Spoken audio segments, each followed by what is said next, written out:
ಓಹ್ ಬಂದ್ರಾ? ಬನ್ನಿ ಬನ್ನಿ. Already late ಆಗಿದೆ ಆ್ಯಂಡ್ ಅದಕ್ಕೆ ರೀಸನ್ಸ್ನ ನಾನು ಹೇಳೋದಕ್ಕೆ ಇಷ್ಟಪಡಲ್ಲ. ಏಕೆಂದರೆ ಇಂತಹ ಅದ್ಭುತ ಅನುಭವ ಕೊಡೋ ಸಿನಿಮಾಗಳು ನಮಗೆ ಬೇಗ ರೀಚ್ ಆಗಲ್ಲ.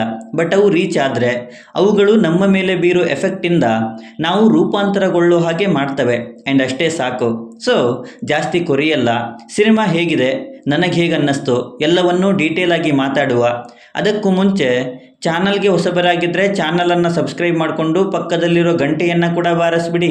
ಏಕೆಂದರೆ ಇದೇ ತರಹದ ಮತ್ತಷ್ಟು ಡಿಸ್ಕಷನ್ ಜೊತೆಗೆ ಭೇಟಿ ಆಗ್ತಿರೋಣ. ಆ್ಯಂಡ್ ಈ ವಿಡಿಯೋ ನಿಮಗೆ ಇಷ್ಟ ಆದರೆ ನಾನು ನಿಮ್ಮ ಕಡೆಯಿಂದ ಬಯಸೋದು ಒಂದು ಲೈಕ್ ಮಾತ್ರ. ಅದನ್ನು ಕೂಡ ಕೊಟ್ಟು ವಿಡಿಯೋನ ಕಂಪ್ಲೀಟಾಗಿ ನೋಡಿ. ರೂಪಾಂತರ ಇದು ಮಿಥಿಲೇಶ್ ಎಡವಲತ್ ಅವರ ನಿರ್ದೇಶನದಲ್ಲಿ ಬಂದಿರೋ ಹೊಸ ಸಿನಿಮಾ. ಸೊ ಇಲ್ಲಿನ ಕಥೆಯ ಕಡೆ ಬರೋದಾದರೆ, ಪ್ರಪಂಚ ಸಂಪೂರ್ಣ ನಾಶವಾಗಿ ಡೆಸ್ಟೋಪಿಯನ್ ವರ್ಲ್ಡ್ ಬಂದಿದೆ ಮತ್ತದು ಕೊಳತು ನಾರ್ತಾ ಇದೆ. ಅದರ ನಡುವೆ ಒಬ್ಬ ಕತೆ ಹೇಳೋ ಮುದುಕ ಇದ್ದಾನೆ. ಮತ್ತೀಗ ಅವನು ಒಂದು ಗ್ಯಾಂಗ್ ಕೈಯಲ್ಲಿ ಸಿಕ್ಕಾಕಿಕೊಂಡಿದ್ದಾನೆ. ಆದರೆ ಈಗ ಅವನು ತನ್ನ ಜೀವ ಉಳಿಸೋಕೆ ಆ ಗ್ಯಾಂಗ್ಗೆ ಇಷ್ಟ ಆಗುವಂಥ ಕಥೆನ ಹೇಳಬೇಕು. ಹಾಗಿದ್ರೆ ಆ ಮುದುಕ ಹೇಳೋ ಕಥೆ ಏನು, ಆ ಕಥೆ ಯಾರದ್ದು ಆ್ಯಂಡ್ ಟೈಟಲ್ ಹೇಳೋ ಹಾಗೆ ಇಲ್ಲಿ ರೂಪಾಂತರ ಯಾರಾಗ್ತಾರೆ ಆ್ಯಂಡ್ ಹೇಗಾಗ್ತಾರೆ ಅನ್ನೋದೇ ಸಿನಿಮಾ. ಮತ್ತು ಅದನ್ನು ನೀವು ಸಿನಿಮಾದಲ್ಲೇ ನೋಡಬೇಕು. ಸೊ ಇಲ್ಲಿನ ಪಾಸಿಟಿವ್ ಪಾಯಿಂಟ್ಸ್ ಕಡೆ ಬರೋದಾದರೆ, ಇಲ್ಲಿನ writing and presentation, I mean literally ಗುರು, ತಾವು ಹೇಳಬೇಕಾಗಿರೋ ವಿಷಯವನ್ನು ಹೀಗೆ ಹೇಳಬೇಕು ಅಂತ ಬರ್ಕೊಂಡು ಪ್ಲ್ಯಾನ್ ಮಾಡಿ ವರ್ಕ್ ಮಾಡಿದ್ದಾರೆ. ಇಲ್ಲಿರೋದು 4 ಕಥೆಗಳು. ಒಂದು ಡಾರ್ಕ್ ಸೈಡ್, ಇನ್ನೊಂದು ಪ್ರೀತಿ, ಮತ್ತೊಂದು ನಶೆ, ಕೊನೆಯದು ಅಸಹಾಯಕತೆ. ಇದು ನನ್ನ ಪರ್ಸ್ಪೆಕ್ಟಿವಲ್ಲಿ, ಮೇಕರ್ಸ್ ಪರ್ಸ್ಪೆಕ್ಟಿವ್ ಏನು ಬೇಕಾದರೂ ಆಗಿರಬಹುದು. ಮತ್ತು ಪ್ರತಿ ಕಥೆಯನ್ನು ಇದು ನಮ್ಮದೇ ಕಥೆ ಅನ್ನೋ ಹಾಗೆ ನ್ಯಾಚುರಲ್ ಆಗಿ ಬರ್ಕೊಂಡಿದ್ದಾರೆ. ಐ ಮೀನ್ ಅವು ಇವಾಗಲೂ ಕೂಡ ಇದ್ದಾವಲ್ಲ ಗುರು ಅಂತ ಅನಿಸುವಂಥ ಕಥೆಗಳು. ಅಷ್ಟು ಆಥೆಂಟಿಕ್ ರೈಟಿಂಗ್ ಸಿನಿಮಾಗಿದೆ. ಆ್ಯಂಡ್ ಆ ಕಥೆಗಳನ್ನು ಲೇಯರ್ ಆಗಿ ಪ್ರೆಸೆಂಟ್ ಮಾಡಿರೋದು. ಆ ಸ್ಕ್ರೀನ್ ಪ್ಲೇಗೆ ನಾನಂತೂ ಫಿದಾ ಅದೇ ಗುರು. ಯಾಕಿದನ್ನು ಹೇಳ್ತಾ ಇದ್ದೀನಿ ಅಂದರೆ, ಒಂದು ಕಮರ್ಷಿಯಲ್ ಸಿನಿಮಾ ಅಂದರೆ ಅದು ನಮ್ಮನ್ನು ಬೇಗ ಎಂಗೇಜಿಂಗ್ ಆಗಿಸುತ್ತೆ. ಬಟ್ ಈ ತರಹದ ಸಿನಿಮಾ ಅಂದರೆ ಅದು ಕಷ್ಟ. ಆ್ಯಂಡ್ ಆ ವಿಚಾರವಾಗಿ ಈ ಸಿನಿಮಾ ಹೆವಿ ಪಾಸಿಟಿವ್ ಆಗಿದೆ.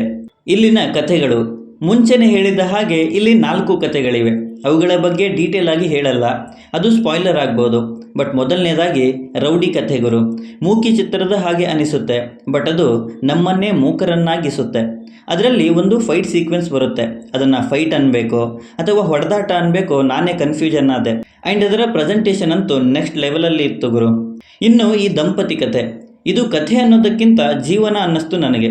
ಅದರಲ್ಲೂ ಹಾಸ್ಪಿಟಲಲ್ಲಿ ಬರೋ ಒಂದು ಸೀಕ್ವೆನ್ಸ್ ಅಂತೂ ನನಗೆ ಇವಾಗಲೂ ಕಾಡ್ತಾ ಇರುತ್ತೆ. ಭಿಕ್ಷುಕಿ ಕಥೆ ಈ ಸಿನಿಮಾದ ದೊಡ್ಡ ಪಾಸಿಟಿವ್ ಅಂದರೆ ಅದರ ರೈಟಿಂಗ್ ಆ್ಯಂಡ್ ಅಲ್ಲಿನ ಸೀಕ್ವೆನ್ಸಸ್. ಈ ಸೊಸೈಟಿ ಆ್ಯಂಡ್ ಅದರ ಕ್ರೂರತೆಯನ್ನು ಎತ್ತಿ ಹಿಡಿತವೆ.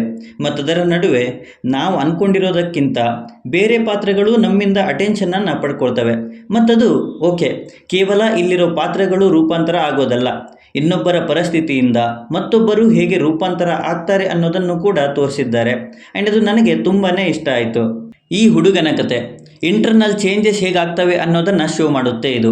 ಅಂದರೆ ನಾವು ಅಂದ್ಕೊಂಡಿರೋ ಒಂದು ವಿಷಯ ನಮ್ಮ ಅನಿಸಿಕೆಗೆ ವಿರುದ್ಧವಾಗಿರುತ್ತೆ ಮತ್ತು ಅದರಿಂದ ನಾವು ಹೇಗೆ ರೂಪಾಂತರ ಆಗ್ತೀವಿ ಅನ್ನೋದು.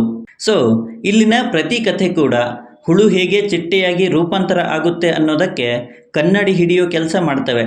ಅದರಲ್ಲೂ ಪ್ರತಿ ಕಥೆಯನ್ನು ಮೇಕರ್ಸ್ ಅವರ ಆಯಾಮದಲ್ಲಿ ಹೇಳಿದ್ದಾರೆ. ಆ್ಯಂಡ್ ಅದು ಬೇಕಾಗಿದ್ದಿಷ್ಟೇ ಮತ್ತು ಅದನ್ನೇ ಹೇಳಿದ್ದೀವಿ ಅನ್ನೋ ಹಾಗೆ ಇತ್ತು. ಇಲ್ಲಿನ ಡೈಲಾಗ್ಸ್ ಕೂಡ ಅಷ್ಟೇ, ಆ ಕಥೆಗಳನ್ನು ಹೇಗೆ ಬೇಕೋ ಹಾಗೆ ಅನ್ನೋದಕ್ಕಿಂತ ಆದಷ್ಟು ಮಿತವಾಗಿ ಅಲ್ಲಿನ ಪರಿಸ್ಥಿತಿಯನ್ನು ಹೇಗೆ ಹೇಳಬೇಕು ಅನ್ನೋದಕ್ಕಷ್ಟೇ ಬಳಸಿಕೊಂಡಿದ್ದಾರೆ. ಅದರಲ್ಲೂ ಸಾಂಗ್ಸ್ ಆ್ಯಂಡ್ ಅವುಗಳ ಲಿರಿಕ್ಸ್ ಎಷ್ಟು ಅರ್ಥಗರ್ಭಿತವಾಗಿದ್ವು ಅಂದರೆ ಅದರ ಸಾಹಿತ್ಯಕ್ಕೆ ನಮ್ಮಿಂದ ಒಂದು ಅಪ್ರಿಸಿಯೇಷನ್ ಬರಲೇಬೇಕು ಗುರು. ಇನ್ನು ಪರ್ಫಾರ್ಮೆನ್ಸ್ ಕೂಡ ಸಪ್ರೇಟಾಗಿ ಅಂತ ಅಲ್ಲ, ಬಟ್ ಇಲ್ಲಿದ್ದ ಪ್ರತಿಯೊಬ್ಬರೂ ಕೂಡ ಅದು ಕ್ಯಾರೆಕ್ಟರ್ ಅನ್ನೋದಕ್ಕಿಂತ ನಮ್ಮದೇ ಜೀವನ ಅನ್ನಿಸೋ ಮಟ್ಟಿಗೆ ಸೆಟಲ್ ಆಗಿರುವಂತಹ ಪರ್ಫಾರ್ಮೆನ್ಸನ್ನು ಕೊಟ್ಟಿದ್ದಾರೆ. ಏಕೆಂದರೆ ಇದಕ್ಕೆ ಲಿಮಿಟ್ ಇದೆ ಮತ್ತದು ಇಷ್ಟೇ ಅನ್ನೋದು ಮತ್ತವರು ಅದನ್ನೇ ಕೊಟ್ಟಿದ್ದಾರೆ.